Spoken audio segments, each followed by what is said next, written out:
El libro de Ezequiel es el más descuidado en la Biblia. El tiempo de Ezequiel fueron tiempos difíciles. Sedecías fue el último rey títere de Judá. Recibió autoridad para gobernar en Jerusalén con apenas un pequeño ejército. La ciudad fue sitiada una vez más, y el ejército de Nabucodonosor capturó a Sedecías. Mataron a cada uno de sus hijos delante de sus ojos, para que él pudiera ver que la línea real había terminado. Entonces le arrancaron los ojos, para que la última cosa que viera fueran sus hijos siendo asesinados. Luego, Nabucodonosor ordenó la destrucción total de Jerusalén. Ezequiel fue llamado a predicar en esa época, a pesar del hecho de estar a miles de kilómetros de distancia de Jerusalén, en la tierra de Babilonia. La música espiritual tradicional, Them Dry Bones, tiene una melodía pegajosa, pero en realidad es sobre un renacimiento en el cementerio. Está basada en la visión de Ezequiel del Valle de los Huesos Secos dada por el Señor. Dios deseaba proporcionar esperanza, desesperadamente necesaria a su pueblo, elegido por causa de su maldad. El Señor permitió que Nabucodonosor entrara y conquistara su tierra. El pueblo se convirtió en cautivo en la exótica y distante tierra de Babilonia. Estaban desanimados. La visión del Valle de los Huesos Secos es principalmente sobre los hijos de Israel, pero también tiene implicaciones prácticas para nuestras propias vidas. Ezequiel, capítulo 37, versículos 1 y 2. La mano del Señor vino sobre mí, y me llevó en el espíritu del Señor, y me colocó en medio del valle, y estaba lleno de huesos. Entonces, Él me hizo pasar por todos ellos alrededor, y he aquí que había muchos en el valle abierto, y en verdad, estaban muy secos. El Señor apareció a Ezequiel en forma de un valle lleno de huesos secos. Dios no cambia la ubicación de Ezequiel, pero le da una vívida sensación interna de que fue llevado a un valle lleno de huesos. La sequedad de ellos indica que estaban allí por un largo período de tiempo. Los huesos también sugerían que el valle ya fue habitado, pero no estaba más allí. El Señor quería que la mente y el espíritu de Ezequiel fueran profundamente afectados por la aparente falta de esperanza de la situación. Si no tenemos cuidado, nuestros hogares pueden descomponerse en un montón de huesos secos.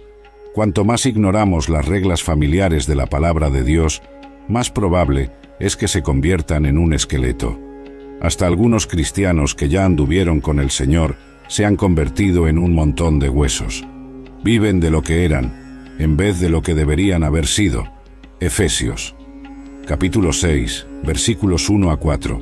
Hijos, obedezcan a sus padres en el Señor, pues esto es justo. Honra a tu padre y madre, que es el primer mandamiento con promesa, para que todo te vaya bien y vivas mucho tiempo en la tierra. Y ustedes, padres, no provoquen a sus hijos a la ira, pero críenlos en la instrucción y admonición del Señor. Ezequiel, capítulo 37, versículo 3. Y él me dijo: Hijo del hombre, ¿pueden vivir estos huesos? Y yo respondí: Oh Señor Dios, tú lo sabes. Ezequiel respondió a la pregunta de Dios sobre si los huesos eran capaces de sostener vida, afirmando que solo el Señor sabía con certeza. Según Ezequiel, el escenario era imposible.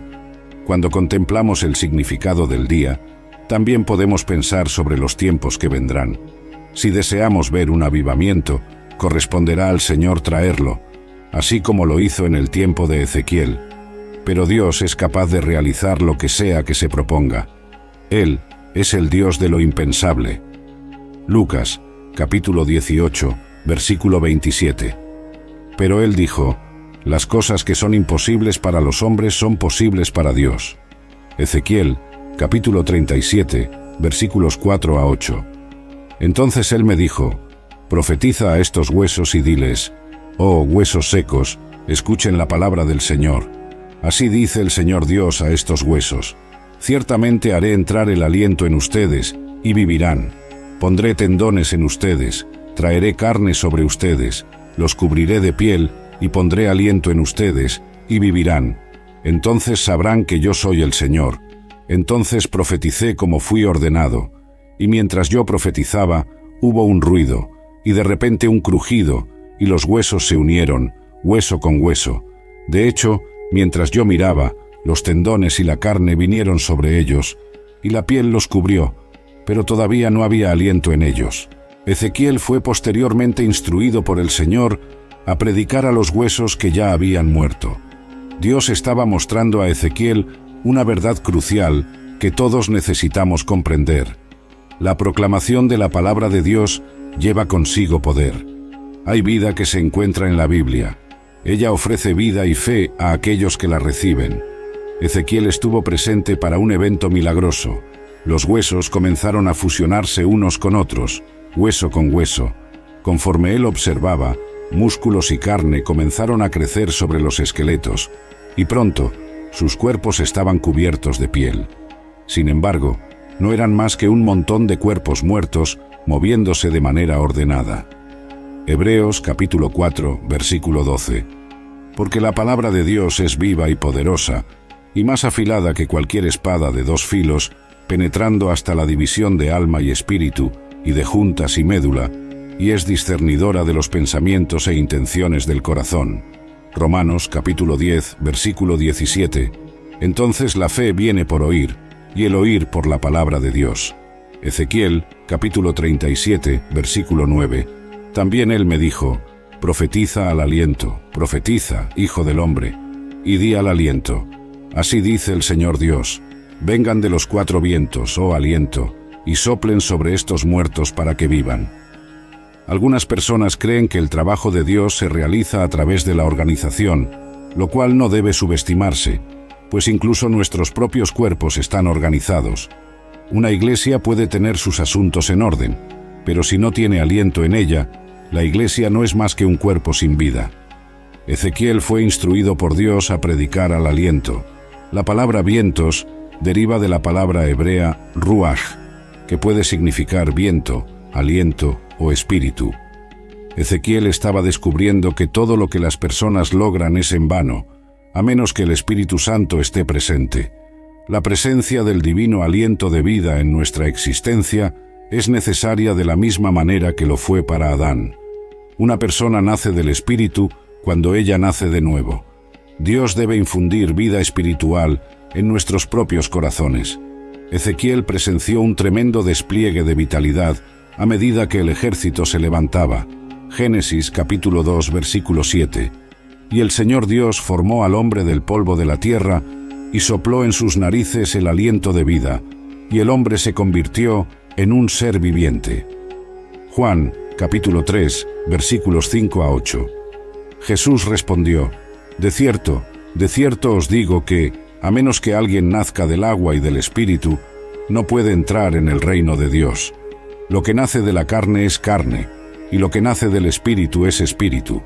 No te asombres de que te dije, ustedes deben nacer de nuevo. El viento sopla donde quiere, y oyes su sonido, pero no puedes decir de dónde viene ni a dónde va. Así es todo aquel que nace del Espíritu. Ezequiel, capítulo 37, versículo 10. Entonces profeticé conforme él me ordenó, y el aliento entró en ellos, y vivieron, y se pusieron en pie, un ejército grandemente numeroso. Ezequiel, capítulo 37, versículos 11 a 13. Entonces él me dijo, Hijo del hombre, estos huesos son toda la casa de Israel. Ellos de hecho dicen, nuestros huesos están secos, nuestra esperanza se ha perdido, y nosotros mismos estamos cortados.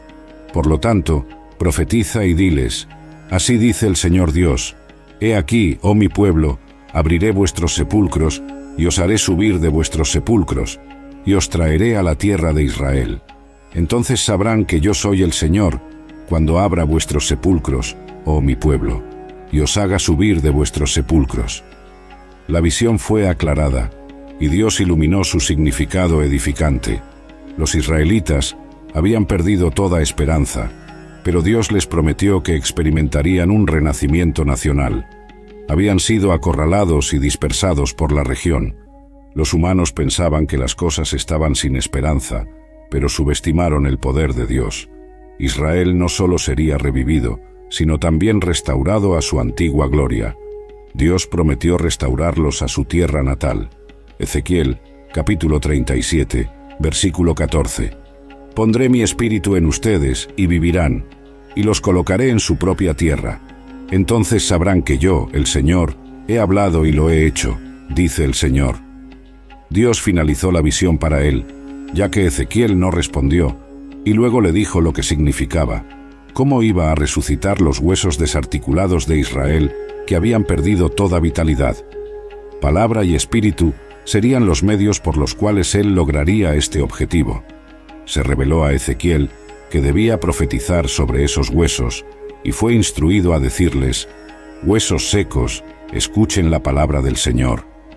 Entonces, mientras Ezequiel obedecía, Dios permitió que los huesos comenzaran a juntarse de nuevo, mientras tendones, carne y piel les daban de nuevo su forma original. Pero la palabra tenía que ser seguida por la concesión del Espíritu, para que esos cuerpos recibieran el aliento y volvieran a la vida, lo cual es un ejemplo clásico de avivamiento. La revitalización espiritual de la Iglesia de Dios en los tiempos modernos es traída a través de la palabra en el Espíritu. Cuando cualquiera de estos elementos falta, el pueblo de Dios es incapaz de tener una experiencia significativa de la presencia de Dios entre ellos. 2 Corintios, capítulo 3, versículos 17 y 18. Ahora bien, el Señor es el Espíritu, y donde está el Espíritu del Señor, allí hay libertad. Pero todos nosotros, con rostro descubierto, reflejando como un espejo la gloria del Señor, somos transformados en la misma imagen, de gloria en gloria, como por el Espíritu del Señor. De acuerdo con la palabra de Dios, nuestras transgresiones y pecados anteriormente nos hicieron tan sin vida como un montón de huesos secos. Por otro lado, Dios nos transmitió un mensaje de esperanza. Cuando reconocemos a Jesucristo como nuestro Señor y Salvador, Él nos vivificó o trajo de vuelta a la vida. Ha llegado el momento de compartir esta palabra de esperanza con aquellos que, por causa de sus pecados y transgresiones, todavía están espiritualmente muertos. Si difundimos la palabra y tenemos en mente que dependemos del Espíritu Santo para fuerza y orientación, podríamos observar un avivamiento en un sepulcro. Efesios capítulo 2 versículo 1. Por gracia, mediante la fe, y os vivificó, estando vosotros muertos en ofensas y pecados. Romanos capítulo 5 versículo 8. Pero Dios demuestra su propio amor hacia nosotros, en que Cristo murió por nosotros, siendo nosotros aún pecadores. Este pasaje enfatiza la transformadora gracia y misericordia de Dios. Aun cuando estábamos muertos en nuestros pecados, Cristo murió por nosotros, ofreciéndonos una nueva vida. Esta nueva vida no viene de nosotros mismos, sino que es un don de la gracia de Dios. Es una transformación completa, de la muerte a la vida, del pecado a la justicia, de la desesperación a la esperanza. El mensaje esencial de estos versículos es que la fe en Cristo no es solo una creencia intelectual, sino una transformación vivificante que nos lleva del estado de muerte espiritual a una nueva vida en Cristo. Esta nueva vida se caracteriza por el amor, la gracia y la verdad que emanan de la fe en Jesús. A través de esa fe, somos llamados a vivir de acuerdo con los principios y valores del reino de Dios, reflejando su luz y su verdad en un mundo a menudo marcado por la oscuridad y la desesperanza. Por lo tanto, así como los huesos secos en la visión de Ezequiel recibieron vida a través de la palabra de Dios y del aliento del Espíritu, también nosotros somos llamados a una nueva vida a través de la palabra de Cristo y del Espíritu Santo. Esta nueva vida no es solo una promesa para el futuro, sino una realidad presente que experimentamos cada día en nuestra caminata con Dios. Nos capacita para enfrentar los desafíos de la vida con fe, esperanza y amor, sabiendo que, en Cristo, somos más que vencedores. La visión de Ezequiel de los huesos secos habla profundamente sobre restauración y renovación. Así como Dios prometió traer vida a los huesos secos y restaurar a Israel, Él también promete renovar nuestras vidas espiritualmente. Esta promesa de restauración no se limita solo al pueblo de Israel, sino que se extiende a todos los que buscan a Dios. Jeremías capítulo 31, versículos 3 y 4 dice: «De lejos el Señor me apareció diciendo, con amor eterno te he amado, por eso con benignidad te he atraído. aún te edificaré, y serás edificada, oh Virgen de Israel. Aún serás adornada con tus tamborines, y saldrás en la danza de los que se alegran. Este versículo refleja la continua fidelidad y amor de Dios, y su promesa de restauración no solo física, sino también espiritual y emocional. Además, en el Nuevo Testamento, la idea de renovación y restauración continúa siendo un tema central. En 2 Corintios, capítulo 5, versículo 17, leemos: Por lo tanto, si alguien está en Cristo, nueva criatura es. Lo viejo ha pasado. He aquí, todo se ha hecho nuevo. Este versículo nos recuerda que en Cristo somos transformados y renovados, dejando atrás la vieja vida de pecado y comenzando una nueva vida en justicia y verdad. Esta transformación es posible a través del Espíritu Santo, que nos da vida nueva y nos capacita para vivir de acuerdo con la voluntad de Dios. Romanos capítulo 8, versículos 10 y 11, afirma: Y si Cristo está en vosotros, el cuerpo está muerto a causa del pecado, pero el Espíritu es vida a causa de la justicia. Y si el Espíritu de aquel que resucitó a Jesús de entre los muertos habita en vosotros, aquel que resucitó a Cristo de entre los muertos también vivificará vuestros cuerpos mortales por su Espíritu que habita en vosotros. Por lo tanto, el mensaje de Ezequiel y la promesa de Dios de restauración y renovación son relevantes para nosotros hoy.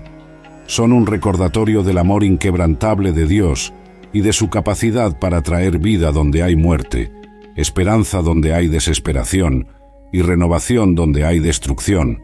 En Cristo, estamos invitados a experimentar esta renovación y a vivir una vida que refleja la gloria y la bondad de Dios. Isaías, capítulo 43, versículos 18 a 19 dice: No os acordéis de las cosas pasadas, ni consideréis las antiguas. He aquí, hago algo nuevo, ahora saldrá a la luz, ¿no lo percibiréis? Haré un camino en el desierto y ríos en el yermo. Dios nos está llamando a no aferrarnos a nuestro pasado, sino a mirar hacia adelante, hacia lo nuevo que Él está haciendo. Incluso en los desiertos de nuestras vidas, Dios promete hacer que los ríos fluyan, un signo de vida y esperanza en medio de la desolación.